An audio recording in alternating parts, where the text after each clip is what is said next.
cần chỉ theo thả tam ca sao chiếu yếu tố năng lực hảo cho lớn mà đồ đài miền caสมรรถเภพการอ่านละออนั้น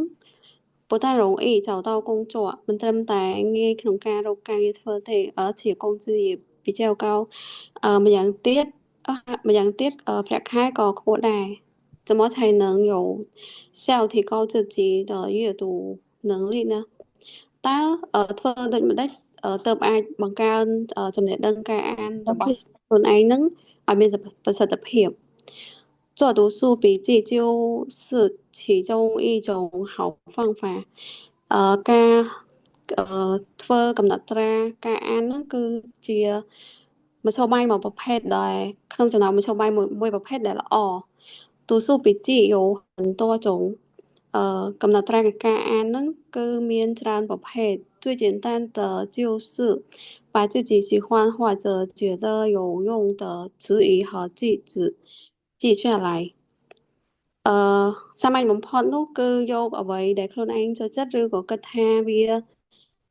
ឬក៏ពាក្យនិងប្រយោគដែលមានប្រយោជន៍ហ្នឹងគឺទៅសេកត់ត្រាទុក另外ក្រៅពីនេះ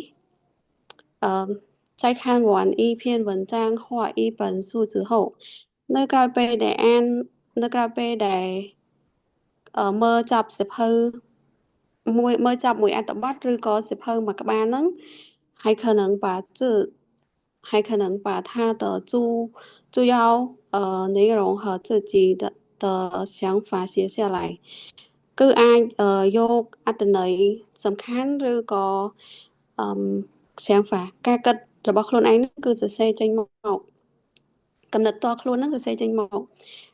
然而ប៉ុន្តែឬក៏ទោះបីជា你不能完全和你不能完全相信书本上的内容អ្នកក៏មិនអាចជឿជាក់ទៅលើអត្ថន័យឬក៏ខ្លឹមសារនៅក្នុងសៀវភៅទាំងស្រុងនោះដែរ